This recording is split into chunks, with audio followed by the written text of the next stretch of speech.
নমস্কার, আপনারা দেখছেন খবরিয়া 24 লাইভ। আমি সুমিতেশ। আমরা গতকালকে তৃণমূল কংগ্রেস প্রার্থী পরেশ অধিকারীকে নিয়ে বসেছিলাম এবং তার কাছ থেকে বিভিন্ন বিষয় জানতে পারি, রাজনৈতিক বিভিন্ন প্রক্রিয়া কিভাবে প্রচার করছেন সেসব জানতে পারি। আজকে আমাদের সঙ্গে অতিথি হয়ে এসছেন। আজকে অনেকটা আগেই করতে হলো, কারণ আপনারা জানেন এই মুহূর্তে আইপিএল চলছে, প্রার্থীরাও প্রচণ্ড ব্যস্ত থাকেন, তাদের সময় অনুযায়ী সুবিধা অনুযায়ী আমাদের অনুষ্ঠানগুলো করতে হয়। তো আজকে আমাদের সঙ্গে কংগ্রেস প্রার্থী প্রিয়া রায়চৌধুরী, তিনি রয়েছেন। প্রিয়া রায়চৌধুরী। যাই হোক, আমরা আলোচনায় যাব। আলোচনায় যাওয়ার আগে আপনাদের একটু জানিয়ে রাখি যে গতকালকে মালদাতে রাহুল গান্ধী এসেছিলেন, সভা করেছেন এবং মালদার সভাতে কিন্তু আমাদের কংগ্রেস কুচবিহার লোকসভা কেন্দ্রের কংগ্রেস প্রার্থী ছিলেন। রাহুল গান্ধীর সঙ্গে কথাও হয়েছে। আমরা কী ধরনের কথা হয়েছে, কি বলে গিয়েছেন, কি জানিয়ে গেছেন, সে সব সম্পর্কে শুনবো।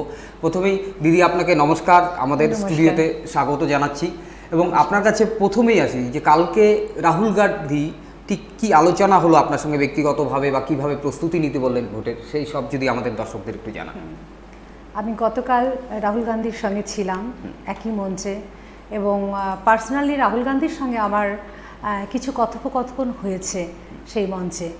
আর সেখানে আমি রাহুল গান্ধীকে কোচবিহারে আসার আহ্বান জানাই, এবং তিনি বলেছেন যে কোচবিহার খুব সেন্সিটিভ এরিয়া, এবং তিনি আমাদের এখানে আসার জন্য চেষ্টা করছেন। এবং রাহুল গান্ধীজির সঙ্গে আমি বলেছি, প্রিয়াঙ্কা গান্ধীজি যদি আসেন তাহলে পজিটিভলি আমরা অনেক দূর এগোতে পারবো। এবং অ্যাজ এ ক্যান্ডিডেট আমি ওনার কাছে এটাই প্রে করেছি যে উনি আসুন, এবং কংগ্রেস এখানে যথেষ্ট পরিমাণে আছে, আমি সেটাই ওনাকে রিকোয়েস্ট করেছি। আর খুব ভালো লেগেছে, উনি এত ক্যাজুয়ালি এত সুন্দরভাবে কথা বলেছেন আমার সঙ্গে, একজন প্রার্থীর সঙ্গে, সেটা খুব ভালো লেগেছে আমার। একদমই। উনি কুচবিহারে আসার আহ্বান জানিয়েছেন। কুচবিহারে রাহুল গান্ধী আসলে কংগ্রেস অনেকটা ভালো জায়গা যেতে পারে, সেই কথা জানিয়েছেন। যদি রাহুল গান্ধী বা প্রিয়াঙ্কা গান্ধী কেউ আসেন কি না প্রথম দফার ভোটের আগে প্রচারে লোকসভা, আমরা অবশ্যই অপেক্ষা করব তার জন্য। পাশাপাশি আমি একদমই আমাদের জেলার পরিপ্রেক্ষিত নিয়ে প্রশ্ন করতে শুরু করি, এবং পাশাপাশি জানতে চাই যে ঠিক কুচবিহারের সঙ্গে উনি কিভাবে রিলেটেড, কতদিন ধরে কুচবিহারে আছেন, সমস্ত বিষয় নিয়েই আমরা শুনব। প্রথমেই আমরা যতদূর জানি আপনি শিক্ষকতার সঙ্গে যুক্ত রয়েছেন। হ্যাঁ। রাজনৈতিক নেত্রী হিসাবে আপনাকে সেভাবে এর আগে দেখার সুযোগ ঘটেনি, আমার হয়তো ব্যর্থতা হতে পারে। কতদিন ধরে কংগ্রেসের সঙ্গে যুক্ত আছেন? এটা আপনার ব্যর্থতা নয়, অ্যাকচুয়ালি আমি প্রথমেই আমি আমার কোচবিহারবাসী, কোচবিহার সমস্ত জনতাকে আমার প্রণাম জানাই, সশ্রদ্ধ প্রণাম, এবং আমি আশীর্বাদ কামনা করছি। আমি রায়গঞ্জের মেয়ে, এবং ইনবোর্ন আমার ফ্যামিলি রাজনৈতিকভাবে কংগ্রেসি ফ্যামিলি, এবং সেখানে সেই কংগ্রেস ফ্যামিলি থেকে আমরা কিন্তু একটাই জিনিস জানতাম যে কংগ্রেসের এই সিম্বলটা হাত ছাড়া আর কিছু আমাদের জানা ছিল না। সেখানে সেভাবে তো বড় হওয়া, এবং তারপরে আমি মালদা উমেন্স কলেজে যখন পড়াশোনা করেছি, ঠিক সেই সময়ও কিন্তু মালদায় যখন এবিটিএ আর ডব্লিউবিটিএর একটা ব্যাপার ছিল, সে সময় আমি রাজনীতির সঙ্গে ছিলাম এবং খুব ভালোভাবে লড়েছি। তারপর আমি তো আমার ব্লাডেই রয়েছে। আর ইন দ্য মিন টাইম আমি চাকরি পেয়ে যাই, কর্মসূত্রে আমি কোচবিহারে জয়েন করি 2007-এ। আমার স্কুলের নাম বড় মধুসূদন রূপেশ্বর রায় হাই স্কুল, মাথাভাঙ্গা সাব ডিভিশনের শীতলকুচি ব্লকে এরিয়ায় পড়ে। তো সেখানে আসা, এবং তারপর সেখানে আমার I am satisfied with my job. আমার টিচার্স, আমার স্টুডেন্টস এবং গার্জিয়ান, আমি খুব স্যাটিসফাইড। তারপর হলো গিয়ে আমার বিয়ে যখন 2013 সালে হয়েছে, এটা অ্যারেঞ্জ ম্যারেজ, কিন্তু লাকিলি একটা কংগ্রেস ফ্যামিলির সঙ্গে আমার বিয়ে হয়েছে। তো আমি আরও ইন্ধন পেয়েছি, এবং আমার হাজব্যান্ড এআইসিসি সদস্য এবং আসামের সে ইনচার্জ, এবং বিভিন্ন অ্যাক্টিভলি রাহুল গান্ধীর সঙ্গে অ্যাটাচ। তো সেই সুবাদে হাজব্যান্ডের ইন্ধন এবং আমার ভেতরে যে একটা সুপ্ত রাজনৈতিক বাসনা আগে থেকে ছিলই, সেই জায়গা থেকে আমি কিন্তু ধীরে ধীরে আমি ইনভলভ হয়ে যাই এবং আমি হয়তো সেটা সময়ের কারণে আপনাদের সঙ্গে আমার ফার্স্ট মিট, কিন্তু আমি এর আগেও যেমন এআইসিসি সদস্যা হই, তারপরে মহিলা কংগ্রেস প্রেসিডেন্ট আমি কোচবিহারে, তো তার আগে আমি পিসিসি হয়েছি মাথাভাঙ্গা ওয়ানে, আবার তার আগে আমি ইউথ কংগ্রেসের ওয়ার্কিং প্রেসিডেন্ট আমি ছিলাম। তাছাড়া জনসেবা এবং বিভিন্ন কালচারাল প্রোগ্রামের সঙ্গে আমি অ্যাটাচ আছি। তো পলিটিক্যালি এখন আমি কংগ্রেসে একেবারে ফেস টু ফেস। যাই হোক, মানে একটা জিনিস পরিষ্কার বোঝা গেল, সেটা হচ্ছে একেবারে কংগ্রেসি ঘরানার, কংগ্রেসি ঘর থেকে উঠে আসা, একদম। এবং দ্বিতীয়ত হচ্ছে যে বৈবাহিক সূত্রে যেখানে এসছেন সেখানেও কংগ্রেস ঘরানা এবং আপনার হাজবেন্ড একটা ভালো জায়গায় রয়েছে দলীয়ভাবে। আমি আরেকটা কথা বলতে চাই যে কংগ্রেস ঘরানা এবং আমার হাজবেন্ডের যে গুরু এবং পিতৃতুল্য, সে হয়তো নিজের মুখে বাবা বলে ডাকতে পারে না, আমি কিন্তু তাকে বাবা বলে ডাকি, ডিস্ট্রিক্ট প্রেসিডেন্ট শ্যামল চৌধুরী। তো সেই বাবা আমাকে কিন্তু আজকে এত বড় জায়গাটা দিয়েছেন যে আমি পাবলিক মিট করছি এবং আজকে ক্যামেরার সামনে লাইভ টেলিকাস্ট হচ্ছে। সম্পূর্ণ কৃতজ্ঞতা তাকে আমি দিতে চাই। অবশ্যই শ্যামল চৌধুরী কুচবিহারের রাজনীতিতে, ডানপন্থী রাজনীতিতে অনেক প্রবীণতম, অনেক দীর্ঘ সময় ধরে কুচবিহারের রাজনীতির সঙ্গে জড়িত, এবং আমরা এখনও বিভিন্ন বিষয়ে রাজনৈতিক যে কোনো দিক নিয়ে আলোচনা করতে গেলে শ্যামল চৌধুরীকে গুরুত্ব দিয়েই কথা বলি। শ্যামল চৌধুরীর কাছে এখনও রাজনৈতিক বিভিন্ন বিষয় আমরা টেলিফোনে জানতে চাই, দেখা হলে আলোচনা হয়, প্রাজ্ঞ মানুষ। যাই হোক, আমরা আলোচনায় ফিরব। শ্যামল চৌধুরীর কৃতিত্ব অবশ্যই থাকবে এবং আপনাকে ভোটে যতটাই এগিয়ে দিবে তার উপরে শ্যামল চৌধুরীর হাত অবশ্যই থাকবে, এটাও আমার বিশ্বাস।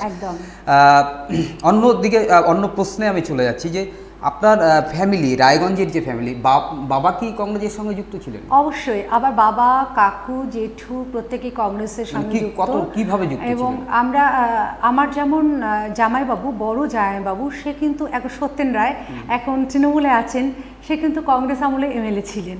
আমরা তখন একেবারেই ছোট, যখন থেকে ছুটতাম, বাবারাও ছুটতো, আমরাও ছুটতাম, দেখতাম।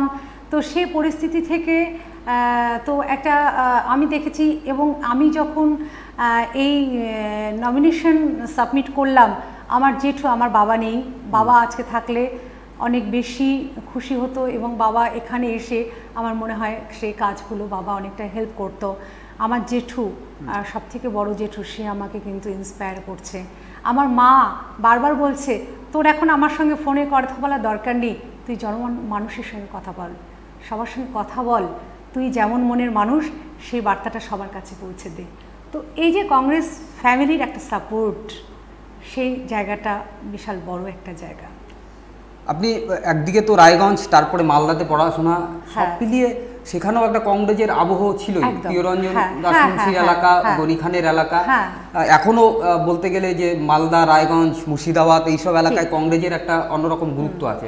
এই সব নেতৃত্ব কতটা প্রভাব ফেলে, যে প্রিয়রঞ্জন দাসমুন্সি, গনি খান চৌধুরীর মতো নেতৃত্ব? অবশ্যই, এগুলো ছাড়া আমরা তো অন্য কোনো নামই জানতাম না। যখন খুব ছোট, মানে একেবারেই ছোট, তখন হুটখোলা গাড়িতে প্রিয়রঞ্জন দাসমুন্সি যাচ্ছেন, আর মাইকে অ্যানাউন্স হচ্ছে, আর আমরা ঊর্ধ্বশ্বাসে দৌড় মারতাম, বাড়ির সামনে দিয়ে হাত জোর করে যাচ্ছেন, সে একটা বিশাল ব্যাপার। এবং সঙ্গে যখন তারপরে আমরা একটু বড় হয়েছি, দেখছি দীপাদি, আর তখন আমরা দীপা দাসমুন্সি বলতাম, এখন আজকে দীপাদিও প্রার্থী, আমিও প্রার্থী, তো দীপাদি বলে হয়তো গলায় জড়িয়ে ধরছি। কিন্তু তখন আমি একেবারেই ছোট, খুব ছোট, সেই সময় থেকে তাদের যে একটা প্রভাব, আজকে খুব দুঃখ হয়, প্রিয়রঞ্জন দাসমুন্সি যদি থাকতেন তবে এইমসটা কিন্তু রায়গঞ্জে হতো এবং মানুষের অনেক বেশি উপকার হতো। আর মালদা তো গনি খানের জায়গা, সুতরাং প্রশ্নই ওঠে না যে এখানে অন্য কোনো সিম্বল বা অন্য কোনো রাজনৈতিক দলের প্রভাব আমাদের মনের মধ্যেই আসতে পারেনি। আর শুধু তাই নয়, দেখুন স্বাধীনতার সময় থেকে কংগ্রেস কী করেছে, কংগ্রেসের গান্ধী ফ্যামিলি এবং কংগ্রেসের যে লিডারশিপ, সেটা কতটা প্রভাব ফেলেছে, সুতরাং সেই বোধগুলো আমাদের আছে। শুধু যে একটা সিম্বল দেখেই মানুষ এগোবে তা না, ধীরে ধীরে বড় হয়েছি, শিক্ষিত হয়েছি, জেনেছি, পড়েছি, তার মধ্য দিয়েও কিন্তু আমরা এই কংগ্রেসে ঢুকে পড়েছি। একদমই। আপনি শিক্ষকতার পাশাপাশি কতটা রাজনীতিতে সময় দিতে পারতেন, মানে ভোটে দাঁড়ানোর আগে? অ্যাকচুয়ালি কি জানেন তো, যে কোনো কিছু কাজ করার একটা সৎ ইচ্ছে চাই, এবং এই সৎ ইচ্ছে থাকলে আমার মনে হয় ডেডিকেটেডলি আমি যদি চাই তাহলে আমি অনেকটা সময় আমি দিতে পারি, আমার প্রবলেম হয় না। যেমন আমি সকালবেলা ঘুম থেকে উঠেই 9টার মধ্যে আমি রওনা হয়ে যাই স্কুলে, স্কুল থেকে ফিরে এসে আমার হয়তো মনে হচ্ছে এই এরিয়াটা আজকে যাব, সেই এরিয়াগুলোতে যাচ্ছি এবং সেই এরিয়াগুলোর সঙ্গে মানুষজনের সঙ্গে কথা বলছি, এভাবে আমার রাজনীতি চলছে। এবং এখন দাঁড়িয়েছি, এখন তো একেবারেই ভিন্নভাবে আমাকে ময়দানে নামতে হয়েছে। স্বাভাবিকভাবেই এখন নতুনভাবে ময়দানে নামতে হবে, সময় বেশি দিতে হবে, এটাই স্বাভাবিক। ভোটও চলে এসছে। পাশাপাশি আমি একদমই আরেকটা প্রশ্নে যাচ্ছি, সেটা হচ্ছে যে রাজনৈতিক বিষয়ে যদি বলি, আপনার পাশাপাশি যারা দাঁড়িয়েছেন, মনোনয়ন অলরেডি আপনিও জমা দিয়েছেন, আরও দুজন দিয়েছেন, এখনও দেননি অথচ নাম ঘোষণা হয়েছে, এরকম আছে। পরেশ অধিকারী তৃণমূল প্রার্থী, গোবিন্দ রায় বাম প্রার্থী, নিশীথ প্রামাণিক ঘোষণা হয়েছে তিনি বিজেপির থেকে দাঁড়াচ্ছেন। তো এই মুহূর্তে দেখা যাচ্ছে পরেশ অধিকারী, গোবিন্দ রায় দুজনেই অনেক প্রবীণ রাজনৈতিক ব্যক্তিত্ব, কুচবিহারে পরিচিত মুখ। নিশীথ অধিকারী সেভাবে প্রবীণ না হলেও বয়সে তরুণ, কিন্তু নিশীথ অধিকারীর একটা পরিচিতি আছে, সেটা আপনার ক্ষেত্রে সেভাবে আমরা দেখতে পাইনি। আপনার কি মনে হয় এটা নির্বাচনে কোনো প্রভাব ফেলবে? আপনার প্রশ্নটা যদি আমি এই অ্যাঙ্গেলে ধরি, যে তাদের যে প্রভাবটা রয়েছে, রাজনৈতিক প্রভাবের কথা হয়তো আপনি বলতে চাইছেন, সেই রাজনৈতিক প্রভাবটা আমার ক্ষেত্রে দেখা যায়নি বলছেন, কিন্তু এটা একটু ইফ ইউ ডোন্ট মাইন্ড আমি অন্যভাবে বলতে চাই যে দেখুন, রাজনৈতিক পরিচয়গুলোর একটা দিক আছে। হ্যাঁ, অনেক প্রবীণ, আমি তুলনায় বয়সে অনেক জুনিয়র, অনেক কম বয়সী, এবং আমি যেমন জন্মসূত্র থেকে আমি রাজনীতির সঙ্গে যুক্ত, তারাও হয়তো যুক্ত, কিন্তু আজকে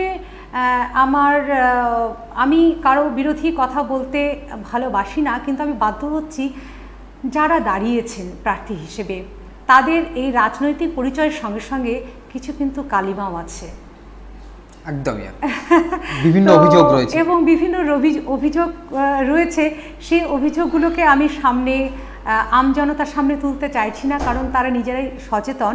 এবং সবথেকে বড় ব্যাপার যে আমার স্ট্যান্ড পয়েন্ট একটাই, যে আমি কংগ্রেসি এবং কংগ্রেসই করব, আমি গিরগিটি নই। আমি ডেফিনেটলি একটা কথা প্রকাশ্যে বলতে পারি যে তারা গিরগিটির মতো রং বদলাচ্ছে, সুতরাং সেটাও কিন্তু তাদের একটা রাজনৈতিক পরিচয়। তো আই এম নট দ্যাট। না, দুটো দিক থেকে, এক যদি ধরেন যে কোনো অভিযোগের কথা বলেন, দুর্নীতি বা অন্যান্য অভিযোগের কথা বলেন, তাহলে দেখা যায় যে যারা কাজ করতে হয় তাদের নামে করতে যায়, তাদের নামে অভিযোগ ওঠে। প্রধানমন্ত্রী বলেন, মুখ্যমন্ত্রী বলেন, যেখানেই থাকুক অভিযোগ ওঠে। পাশাপাশি আপনি যদি বলেন যে দল বদলানো তো আমাদের ভারতবর্ষের রাজনীতিতে দেখাই যায়, আকচার হচ্ছে। না, দল বদলাচ্ছে কারা দল বদলাচ্ছে সেটা তো আগে ভাবতে হবে। সুবিধাবাদী যারা, তারাই কিন্তু দলটা বদলাচ্ছে, আমরা কিন্তু দল বদলাচ্ছি না।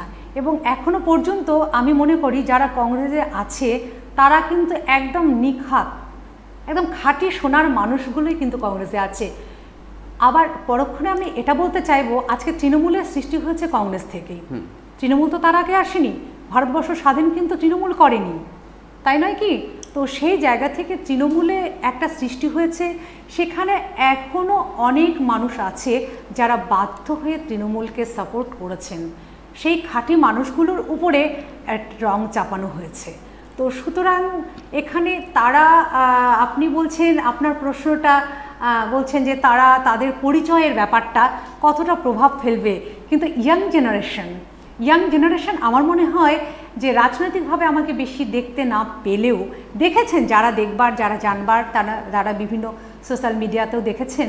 কিন্তু আপনার প্রশ্ন অনুযায়ী বলছি যে ইয়াং জেনারেশন অবশ্যই আমাকে সাপোর্ট করবে। কেন? কারণটা এটাই যে দেখুন, আমরা ইয়াং জেনারেশন যেটা নষ্ট করছে, এবং আমার মনে হয় যে সমীক্ষা করে দেখা যাবে যে পরপর কয়েকটা জেনারেশনকে একেবারে স্লো পয়জন করা হচ্ছে। আমরা সরকার আমাদের পোলিও খাওয়াচ্ছে বাচ্চাদের নিরোগ করবার জন্য, তাই তো, কিন্তু অপোজিট থেকে সরকার আরেকটা জেনারেশনকে একেবারে পঙ্গু করে দিচ্ছে। ইয়াং জেনারেশনকে চাকরি দিচ্ছে না, বয়স চলে যাচ্ছে। উপরন্তু এরা কি করছে, সিভিক বানিয়ে দিচ্ছে। এখন সিভিক টিচার নিয়োগ হবে না, টিচারদের বেতন বৃদ্ধি আছে না, পে কমিশন আছে না, কিছু আছে। উপরন্তু কি করছে, আজকাল ইয়াং জেনারেশন বাধ্য হচ্ছে, খুব কষ্ট হয় জানেন তো যখন দেখি তারা টোটো চালাচ্ছে এবং কিছু সংখ্যক ছেলেকে নষ্ট করেছে বর্তমান সরকার। কারণ আমাদের কোচবিহার শহর একটা অস্ত্রের একটা আঁতুড়ঘর হয়ে গেছে। সেখানে কারা আছে, বৃদ্ধরা নেই কিন্তু, ইয়াং জেনারেশন। সুতরাং আমার ইয়াং জেনারেশনের কাছে একটা বার্তা যে তাদের ফ্যামিলি সাফারার, কতজনের প্রাণ যাচ্ছে এবং কতজন সেখানে সাফারার হচ্ছে। আবার দেখুন তাদেরও তো ফিউচার আছে, তাদের ছেলে মেয়ে আছে, হয়তো বা কারো বউ আছে, বাচ্চা আছে, বৃদ্ধ মা বাবা আছে। তো তাদের ফিউচারটা কি হবে? তাদেরকে যেভাবে বিভিন্ন রকম ঘাঁটিগুলো করে দেওয়া হয়েছে, বা আজকাল মদের জন্য খোলা একটা, এটা আনএক্সপেক্টেড একটা গভর্নমেন্টের কাছ থেকে সেটা আমরা দেখতে পাচ্ছি। আমার মনে হয় যে ইয়াং জেনারেশন এবং যারা বুদ্ধিজীবী আছেন বা যারা আদি কংগ্রেসই আছেন বা যারা এখনো বোঝেন, তারা কিন্তু কংগ্রেসকে সাপোর্ট করবে। একদমই আপনি আশাবাদী এবং আপনার আশা পূর্ণ হোক, আমরা এটা চাই। পাশাপাশি একদমই আরেকটা প্রশ্ন, সেটা হচ্ছে যে এখনো পর্যন্ত যতজন মনোনয়ন দাখিল করেছেন কুচবিহার 1 নম্বর লোকসভা কেন্দ্রে, তার মধ্যে একমাত্র হচ্ছেন আপনি মহিলা প্রার্থী। হ্যাঁ, সেটা কি বাড়তি কোনো সুবিধা পাওয়া যাবে মনে করছেন? অবশ্যই বাড়তি সুবিধা ভোটের জন্য নয়, আমি বলবো যে প্রার্থী হিসাবে আমি মহিলা শুধু নই, আমি কিন্তু রাজবংশী ক্ষত্রিয়। সেই হিসাবে রাজবংশী ক্ষত্রিয় সমাজের জন্য আমি একটা বার্তা দিতে চাই, আমাকে সাপোর্ট করুন। আমি আপনাদের জন্য আমি বাড়তি সুবিধা যেগুলো নেই, কিন্তু যেটা কোচবিহার একটা রাজবংশী এলাকা, যেটা কিন্তু আমাদের রাজার শহর, সেই রাজার শহর কিন্তু যতটা ঝকঝকে সুন্দর হওয়া দরকার, যতটা স্বচ্ছ হওয়া দরকার, সেটা নেই। আমি কিন্তু সেই জায়গাগুলো দিতে চাই। আর মহিলা হিসাবে প্রার্থী যে মহিলা বলে তাকে কনসিডার করো, এখন তো নারী পুরুষ সমান। সুতরাং সেদিক থেকে নয়, যদি আমজনতা যদি চায়, যদি সাধারণ মানুষ আমাকে, এবং শুধু আমাকে নয় আমার দলকে সমর্থন করেন, এবং একটা প্রার্থীকে অবশ্যই দেখা দরকার যে তার ব্যাকগ্রাউন্ড কি, তার ব্যক্তিগত জীবনটা ঠিক কেমন, এবং তার মধ্যে কোনো কালিমা লিপ্ত আছে কি না, সে কোন সোশ্যাল ওয়ার্কগুলোর সঙ্গে যুক্ত আছে। তো সেই দিক থেকে বিচার করে আমি বাড়তি সুবিধা অবশ্যই পাবো। তাহলে আপনি কি বলতে চাইছেন যে অন্য যে প্রার্থীগুলো রয়েছে এখনো পর্যন্ত যা দেখা যাচ্ছে, তাদের থেকে নিজেকে অনেক বেটার মনে করছেন? অবভিয়াসলি আমি নিজেকে বেটার মনে করছি, কারণ আমার অনেক বড় একটা সার্কেল আছে। তাদের রাজনৈতিক সার্কেলটা একরকম, টাকার খেলে অনেক রকম সার্কেল তৈরি করা যায়, কিন্তু আমি এটাতে পক্ষপাতী নয়। আমি 11 বছর সার্ভিসে আমার যে সুপরিচিতি আছে, মাথাভাঙ্গা সাব ডিভিশন থেকে শুরু করে টোটাল কোচবিহার বিভিন্ন যেমন কালচারাল টিমগুলোর সঙ্গে আমি যুক্ত আছি, প্লাস আমার এত ছাত্রছাত্রী বেরিয়েছে আমার হাতে। সব থেকে ভালো লাগার জায়গা যে ছাত্রছাত্রীরা যখন আমাকে মা বলে ডাকে, তো আমার চোখে জল চলে আসে। এবং কোনো গার্জিয়ান আমাকে চেনে না, তারা যখন এসে বলে পিয়া ম্যাডামকে, ফোন নাম্বার নিয়ে হঠাৎ করে ফোন করে, আমি এই ছাত্রীর মা বলছি, বাবা বলছি, আপনি কে, আপনাকে তো দেখিনি, কিন্তু ছাত্রীর কাছে শুনি আপনি মায়ের মতো, মা বলে ডাকে। তো সেখান থেকে অনেক বড় একটা প্রাপ্তি আমার অলরেডি হয়ে গেছে এবং তাদের সাপোর্ট আমি পাবো। দারুণ এটা বললেন যে ছাত্রীরা আপনাকে মা বলে ডাকে, এটা এখন কিন্তু স্কুলের ক্ষেত্রে সেই সব দেখা যায় না, এটা আপনার অবশ্যই বাড়তি পাওনা হবে। এবং আশা করি যে আপনার ছাত্র ছাত্রী যারা রয়েছেন, তারা রয়েছে বা তাদের পরিবারের সমর্থনটা আপনি হয়তো নিশ্চয়ই হ্যাঁ, তাদের পরিবারের সমর্থন আমি পাবো। একদমই। আমি রাজনৈতিক বিষয়ে আবার আসবো, কিন্তু তার আগে আরেকটা বিষয় আপনাদের জানিয়ে রাখি, সেটা হচ্ছে যে আমাদের কংগ্রেসের প্রার্থী পিয়া রায়চৌধুরী তিনি কিন্তু কবিতাও লেখেন। আমরা একটা কবিতা শুনবো, তারপর আবার রাজনৈতিক আলোচনা। আচ্ছা, তাহলে আমি, যেহেতু আপনি একটা প্রশ্ন এর আগে তুলেছেন যে নারীদের বাড়তি সুবিধা আমি পাবো কিনা, কিন্তু বর্তমানে অনেক দিক বলা, কন্যাশ্রী, নারীর জন্য অনেক কিছু সুবিধার কথা বলা হলেও, বিধবা ভাতার কথা বলা হলেও কিন্তু নারীরা নির্যাতিত হচ্ছে। সেই প্রসঙ্গে আমি অ্যাকচুয়ালি খুব ছোটোবেলা থেকে লেখালেখি করি, আমার অলরেডি পাবলিশড হয় বিভিন্ন জায়গায়, এবং আমার 2টো বই আছে এবং আমার সিরিজ চলছে অলরেডি। তো ঠিক আছে, আপনি বলেছেন জন্য আমি একটা নারীর উপরেই একটা কবিতা আমি পাঠ করছি। আমি আবৃত্তি করি, বাট আজকে আবৃত্তি করব না, আমি পাঠ করব। এই সর্বনাশ, এই অলংকার, রাস্তাটা তখনও লাল হয়েছিল। 2-4টে কুকুর রাস্তাটা শুকে শুকে সরে দাঁড়ালো। লোকজনেরা আরও দূরে জটলা বাঁধে। গত রাত্রে হয়েছে সর্বনাশ। কানাকানি কত কে জানে, কিছু বটে, না হলে অমন দশা হয় আবার। ওধারে রাস্তার পাশের বাড়িটা শান্ত হয়ে পড়ে আছে। ফিস ফিস কানাকানি, উহ ইহ আহুতির নীরবে দিয়েছে ধিক্কার। অথচ তখনও দেহটা পড়ে রয়েছে মেয়েটার দোচালার উঠোনটায়, পাশে পড়ে থাকা বিধবা মার মূর্ছমান। রাস্তাটা তখনও লাল। সর্বনাশ করেছে গতকাল কীটকাল। ছোট মেয়েটির উড়তি পায়ে মেরেছে আঘাত, হয়েছে সর্বনাশ। ওরা নিয়েছে প্রাণ। রাস্তাটা 2-4টে কুকুর শুকছে বারবার। পাশে সভ্য সমাজের গুঞ্জন শোনাভার। রাস্তাটা লাল, মেয়েটা পড়ে আছে, এ দায় তোলা ভার। অসাধারণ, অসাধারণ। আপনার নিজের লেখা এবং লেখাটার মধ্যে একটা প্রতিবাদ রয়েছে, তীক্ষ্ণ প্রতিবাদ রয়েছে। আমরা আবার রাজনৈতিক প্রেক্ষাপটে চলে আসব। সেটা হচ্ছে যে লোকসভা নির্বাচনে আমরা গত উপনির্বাচন দেখেছি কুচবিহার 1 নম্বর কেন্দ্রে। সেখানে কিন্তু দেখা গিয়েছে যে কংগ্রেস সেভাবে ভালো ফল করতে পারেনি, 3 কি 4-এ ছিল। বা তার মাঝেও যে বিধানসভা বা অন্যান্য নির্বাচনগুলো হয়েছে, পঞ্চায়েত নির্বাচন, কংগ্রেসকে সেভাবে ভালো ফল করতে দেখা যায়নি। সেই পরিপ্রেক্ষিতে এই লোকসভা আসনে কতটা আশাবাদী আপনি? আমি 100% আশাবাদী। কারণ দেখুন, প্রথমে একটা কথা বলবো যে এটা রাজনৈতিক খেলা, not a river flow. River নদীর ঢেউয়ের মতো চলে যায় না, সেটার কিন্তু একটা চড়াই উতরাই আছে। আজকে তৃণমূলের জন্ম হয়েছে, জন্মের পরে তৃণমূল আজকে যে পজিশনে এসেছে, এই তৃণমূল আবার চক্রাকারে একদিন শেষ হয়ে যাবে। তেমনিভাবে রাজনীতির যে জায়গাটা আছে, সেই গত উপনির্বাচন যেটা বলছেন, সেখানে ফলাফলটা বেটার হয়নি, কিন্তু গত উপনির্বাচন হয়েছে কত সালে? 2014 সালে, 16তে হয়েছে। 16 তো 16, 17, 18, 19 সাল, এই 3 বছর একটা কিন্তু ভাইটাল একটা টাইম পিরিয়ড চলে গেছে। কারণ এই 3 বছরের মধ্যে অত্যাচারের মাত্রাটাও বেড়েছে, আর এই অত্যাচারের মাত্রাটা কিন্তু দেখছে আমজনতা। একদিকে রাজ্যে অত্যাচারের মাত্রা যে বেড়েছে, না সেখানে কৃষকদের ঋণ মকুব করা হয়েছে, না 100 দিনের কাজে যাদের ব্যাংকে টাকা ঢুকছে তাদেরই ঢুকছে।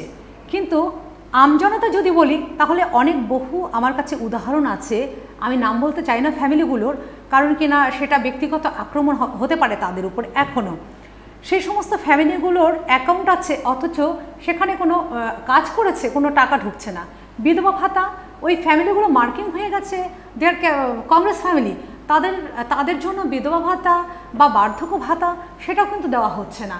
সুতরাং এই যে দুর্নীতিগুলো বা টেট কেলেঙ্কারি, SSC, প্রত্যেক ক্ষেত্রে টাকা দাও কিছু পাও, টাকা দাও কিছু পাও, তাহলে এই যে বেকার যে বৃদ্ধি, বেকারটা বেড়ে যাচ্ছে, সেটা কিন্তু মানুষ, সচেতন মানুষ সেটা খুব ওয়াকিবহল।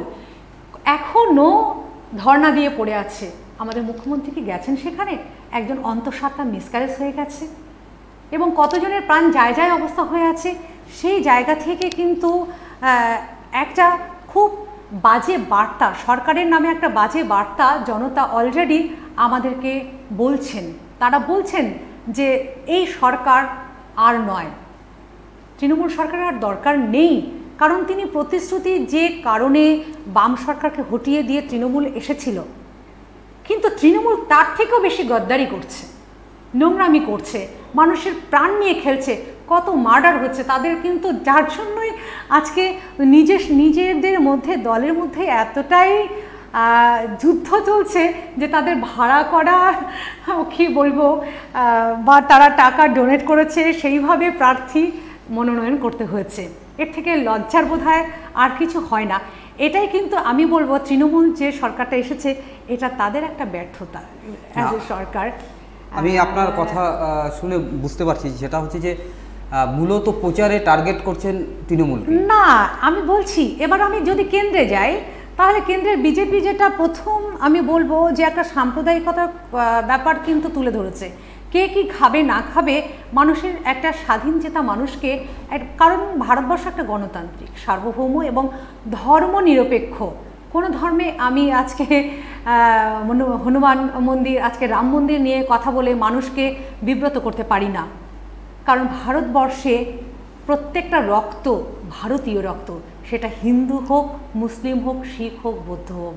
সুতরাং আপনি আমাকে যে প্রশ্নটা করেছিলেন যে গতবারের নির্বাচনের উপনির্বাচনের তুলনায় এবার আমি 100% আশাবাদী বলেছি। কারণ কি না, একটা এই যে জনসাধারণের সচেতনতা বৃদ্ধি পেয়েছে, একটা পয়েন্ট।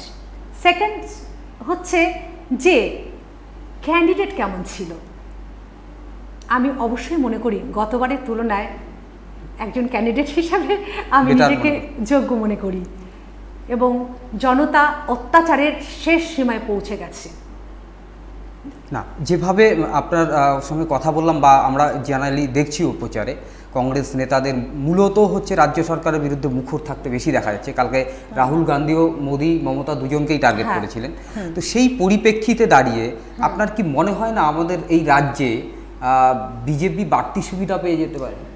বিজেপি বাড়তি সুবিধা পাবে বলে আমার মনে হয় না। কারণ এই রাজ্যের, আমি আমার প্রথমে ডিস্ট্রিক্ট নিয়ে বলবো। আমার ডিস্ট্রিক্টে নাম ঘোষণা হবে এখনো বিজেপি প্রার্থীর, এখনো হয়নি। নাম ঘোষণা হয়ে গেছে, নাম ঘোষণা হয়েছে, মনোনয়ন হয়নি, ঠিক আছে, এখনো কন্টেস্টেডই চলছে এটা। কারণ কিনা দেখুন, আজকে তার নাম ঘোষণা হওয়ার সঙ্গে সঙ্গে যেভাবে ভাঙচুরটা হচ্ছে, আমার কোচবিহার ডিস্ট্রিক্টের কথাই আমি বলবো, তাদের দলের নেতারাই তাকে মেনে নিতে পারছে না।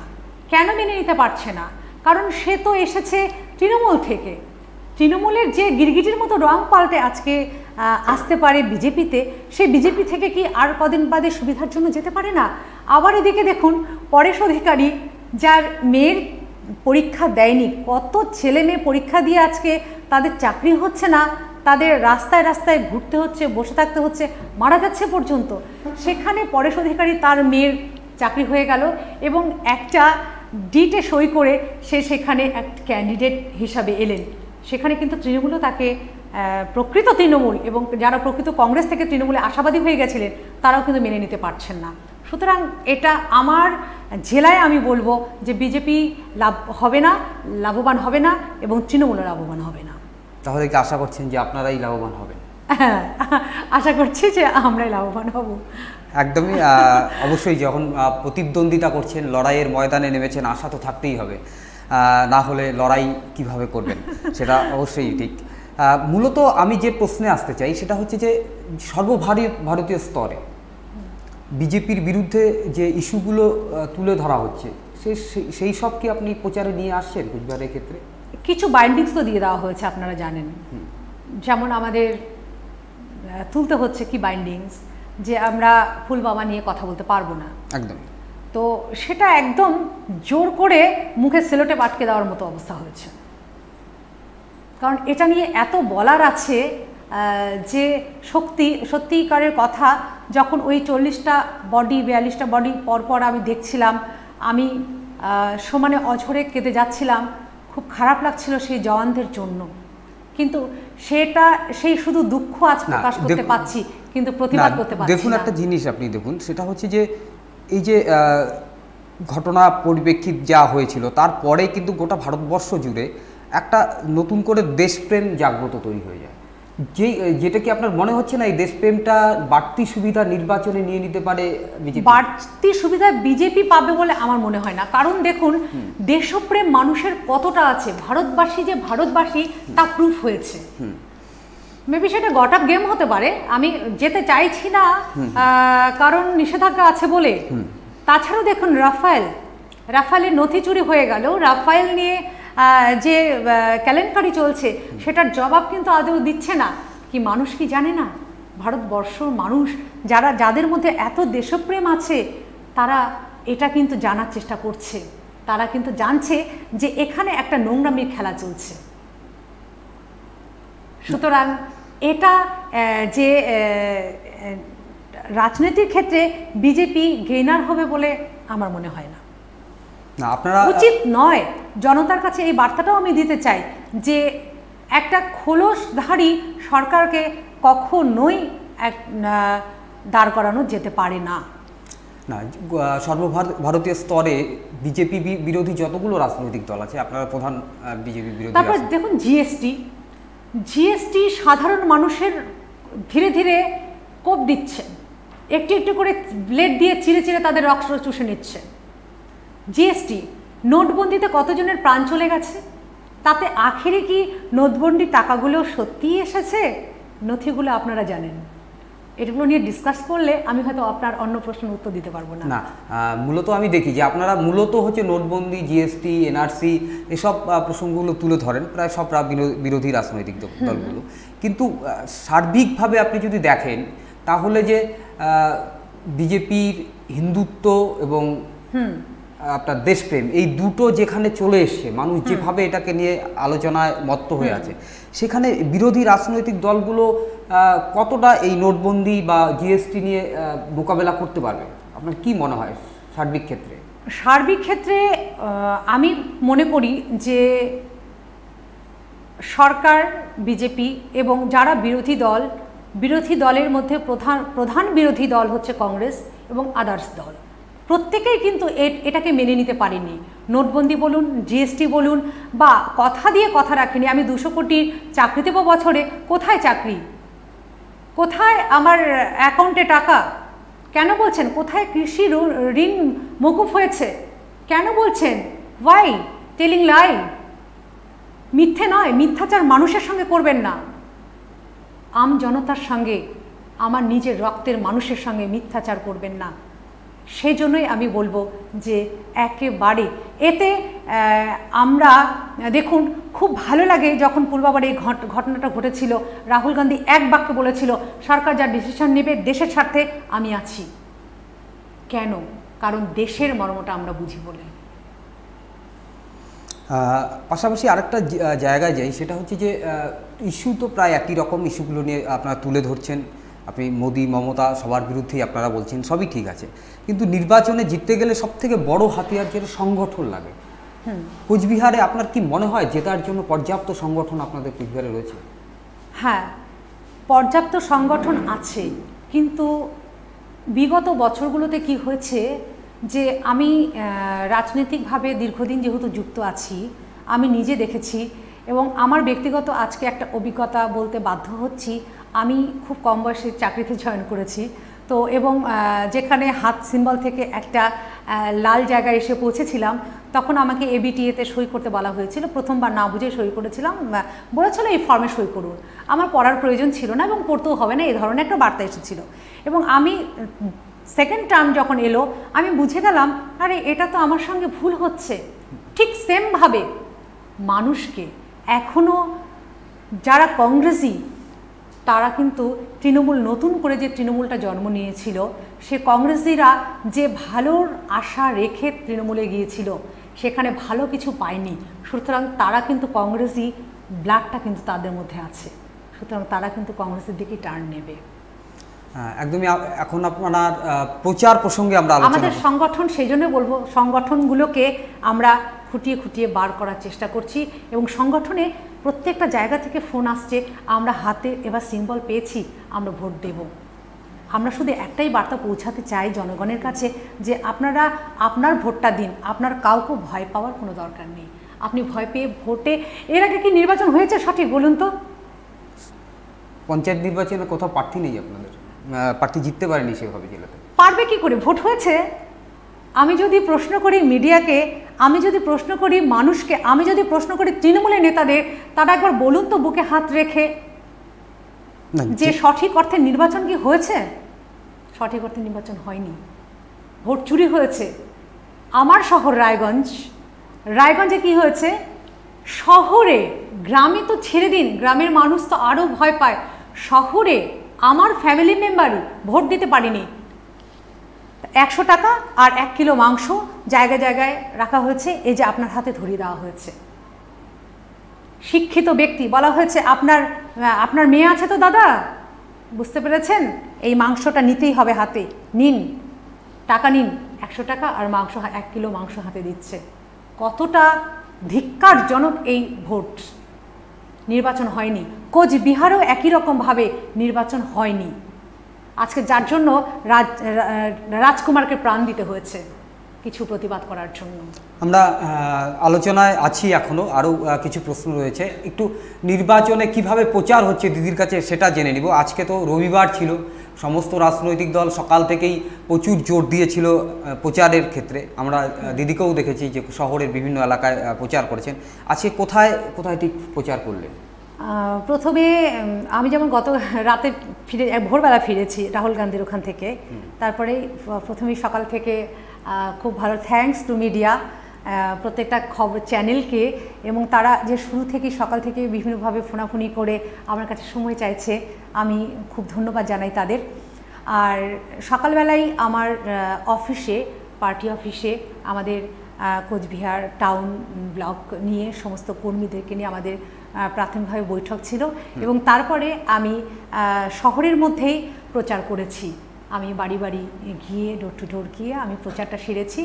তারপর নেক্সট আবার কোচবিহার 1-কে নিয়ে, 1 এবং আরও কমিটিতে যারা ছিলেন তাদেরকে নিয়ে একটা সেশন গেছে, এবং তারপর 3:30 থেকে শুরু হয়েছে আমাদের আরেকটা কোচবিহার 2, এবং তারপরে আমি এখানে চলে এসেছি, এবং নেক্সট আবার গিয়ে আমি রাত্রি পর্যন্ত কাজ করব। বলছি যে এবার নির্বাচনে একটা জিনিস দেখা যাচ্ছে, বা এর আগেও দেখা গিয়েছিল, সেটা হচ্ছে এবার আরও মারাত্মক। সেটা হচ্ছে প্রায় বেশিরভাগ রাজনৈতিক দল তারা কিন্তু সোশ্যাল মিডিয়াকে ব্যবহার করছে প্রচারের জন্য। আপনারা কি সেইভাবে কিছু প্রস্তুতি নিয়েছেন? সোশ্যাল মিডিয়া অবশ্যই সময়ের সঙ্গে সঙ্গে এই পরিবর্তনটাকে খুব ভালোভাবে আহ্বান করা দরকার। অন্যান্য দলগুলো করছে এবং আমিও করব। যতটা সম্ভব সোশ্যাল মিডিয়াকে ফলো করছে মানুষজন। যদিও আবার উঠে চলে আসছে আমার একটাই কথা, যেখানে বলা হয়েছিল যে ঘরে ঘরে মোবাইল ফোন, আর মানে মোদির সেই যে বার্তা যে আমাদের সব জায়গায় নেটওয়ার্ক, সেসব নেই, কিন্তু তবুও সকলের হাতে মোটামুটিভাবে অ্যাভারেজ 50% মানুষের কাছে যারা ফলো করতে পারেন মোবাইল বিভিন্ন মিডিয়ার সাহায্যে, এবং সঙ্গে আছেন আপনারা আছেন, তো তাদের মাধ্যমে অবশ্যই সোশ্যাল মিডিয়াকে আমি অবশ্যই কাছে রাখবো। না, আমাদের নিউজ চ্যানেল, এমনি আমি সোশ্যাল মিডিয়া বলতে যেটা করে বলছি সেটা হচ্ছে ফেসবুক, হোয়াটসঅ্যাপ, এইসব। হ্যাঁ, অলরেডি আপনারা যে কাজগুলো করছেন সে আমাদের সোশ্যাল মিডিয়ায় সেগুলো অলরেডি দেওয়া হচ্ছে আপনাদের সুবাদে। যাই হোক, আমরা পরবর্তী প্রশ্নে আসি। সেটা হচ্ছে যে স্কুলে এখন তো সময় দেওয়া সম্ভব হচ্ছে না কোথায়? না, যবে থেকে ডিক্লেয়ার হয়েছে তবে থেকে স্কুলে এখন সময় দিতে পারছি না। লাইফস্টাইলে বাড়িতে কোনো পরিবর্তন? লাইফস্টাইল পরিবর্তন, হ্যাঁ, প্রথমে একটা রুটিন ছিল যে আমি 9টায় বেরোচ্ছি, 6টায় ঢুকছি। এখন আমি মনে হয় একটা আরও বেশি ফোর্স পেয়ে গেছি, এনার্জি পেয়ে গেছি, কারণ আমার কোনো রুটিন নেই কাজের। All time I am busy, কাজ করে চলেছি। খাওয়া দাওয়ায় খাওয়া দাওয়ায় আমি প্রথমত যেহেতু বাঙালি এবং কোচবিহারের এবং রায়গঞ্জের মানুষ, সুতরাং আমি ভাত খেতে খুব পছন্দ করি। আমি সকালবেলা ভাত খেয়ে নিই, তারপর ধীরে ধীরে অন্য কিছু আদার্স হালকা খাবার চলছে, ঠান্ডা পানীয় চলছে। এমনি মানে জেনারেল যে আগে যে যেমন খাওয়া দাওয়া করতেন ভোটের প্রচারে এনার্জি বাড়ানোর জন্য সেইভাবে কিছু স্পেশালি ভোট প্রচারের জন্য এক্সট্রা এনার্জেটিক কিছু ডোজ নেবার প্রয়োজন আছে বলে আমার মনে হচ্ছে না। আমি যে খাবারগুলো খাই, কারণ আমি ন্যাচারালি ফ্রুটস খুব পছন্দ করি, তো ফ্রুটস খেতে ভালোবাসি, ডাব খেতে ভালোবাসি, দই খেতে ভালোবাসি, তো সেগুলো আমার রুটিনের মধ্যেই আছে, এক্সট্রাভাবে কোনো ডায়েট মেনটেন নয়। আমি সুস্থ থাকার চেষ্টা করছি। পাশাপাশি আমি একদমই অন্য শেষের দিকে আমাদের অনুষ্ঠান, তার পাশাপাশি একটা অন্যরকম প্রশ্ন করি, সেটা হচ্ছে যে কুচবিহারে যদি আপনি সাংসদ, কুচবিহার থেকে জিতে সাংসদ হিসাবে যান, আচ্ছা, কি কি বিষয়ের উপরে গুরুত্ব দেবেন এখানকার উন্নয়নে? এই প্রশ্নটা রাখার সঙ্গে সঙ্গে আমার মনে স্বপ্ন জেগে উঠল এবং আবার হাত জোর করে আমি কোচবিহারবাসীর সমস্ত মাতৃতুল্য পিতৃতুল্য সবার কাছে অনুরোধ করব, সত্যি এই দাদার প্রশ্নটা যেন সফল হয়। আমি যেন আমার যে মানসিকতা আছে এবং যে ঘরানাতে আমি বড় হয়েছি এবং যে আমার বাবা শ্যামল চৌধুরীর আন্ডারে আমি আছি, ওনার যে সততা, সেই সততা আমি তার প্রেস্টিজ বজায় রেখে একদম চলবো এবং আমার মনে হয় না আমি কখনো গিরগিটি হতে পারবো। এবং উন্নয়নের জন্য যেমন দেখুন চোখের সামনে আছে দ্বিতীয় তোষা সেতুটা হওয়া খুব জরুরি, সেটা আমি করব। বা আমাদের যে ছিটমহলটা এখন আমাদের যে এলাকাগুলোতে এসে গেছে আর কি, ইন্ডিয়ায় চলে এসেছে, তারা যে বাম সরকার থেকে যে প্রতিশ্রুতিগুলো দিয়েছিল এবং তৃণমূল সরকারের সময় কিন্তু সেই প্রতিশ্রুতিগুলো তাদের জন্য রাখা হয়নি, সুতরাং তাদের জন্য আমি ভাববো। এবং ক্ষত্রিয় রাজবংশী ভাষা যেমন উন্নয়ন ঘটেছে, তারা বহু সংখ্যক মানুষ তাদের প্রপার্টি কমে গেছে এবং তারা কিন্তু বাইরে কাজ করতে যাচ্ছে, লেবার শ্রেণীতে পরিণত হয়েছে। আমি চাই না এটা গায়ত্রী দেবীর শহর, তারা গায়ত্রী দেবীর জন্মভূমি, সেই জায়গাটায় তারা লেবার শ্রেণীতে পরিণত হোক। তো আমি তাদের জন্য কিছু কাজ করতে চাই এবং মা বোনেদের জন্য এবং গরিব দুঃখীদের জন্য যারা রাস্তার পাশে লাইনের পাশে আছে অন্ধকারে। দেখেছি আমি বিভিন্ন জায়গায়, আমি অনেক সময় নিজে থেকে হেল্প করেছি যে সব বিভিন্ন পড়ুয়াদেরকে, এটা আমি নিজে থেকে করে থাকি, এটা আমার রুটিন ওয়ার্কের মধ্যেই পড়ে। তো তাদের জন্য আমি কিছু করতে চাই। একদমই। আমরা শুনলাম এতক্ষণ ধরে পিয়া রায় চৌধুরী, কংগ্রেস প্রার্থী, কুচবিহার লোকসভা কেন্দ্রের, তিনি আমাদের সঙ্গে দীর্ঘ আলোচনা হলো এবং প্রায় প্রত্যেকটা বিষয় আমরা তুলে ধরার চেষ্টা করলাম। আমি এটুকু বলতে পারি যে কুচবিহার লোকসভা কেন্দ্রে কংগ্রেসের এর আগে অনেক প্রার্থী দেখেছি আমি, এবং আমার সাংবাদিকতার জীবনে আর কি, তার আগে ভালো অনেকেই হয়তো ছিলেন, কিন্তু আমার কাছে সত্যি বেটার মনে হচ্ছে পিয়া রায় চৌধুরীকে। আপনারা নিজে বিচার করবেন। যাই হোক, কংগ্রেস প্রার্থীদের ক্ষেত্রে বলছি, বাকি তো আমি বলতে পারি না, কংগ্রেস প্রার্থীদের ক্ষেত্রে বলছি। যাই হোক, ভবিষ্যতে কি হবে সেটার জন্য অপেক্ষা আমাদের করতেই হবে। ততক্ষণ পর্যন্ত অবশ্যই আপনারা খবরিয়া 24-এর ফেসবুকে লাইভে নজর রাখবেন, আমাদের প্রত্যেকটা খবর দেখবেন। এই বলে আজকে বিদায় নিচ্ছি। নমস্কার। নমস্কার।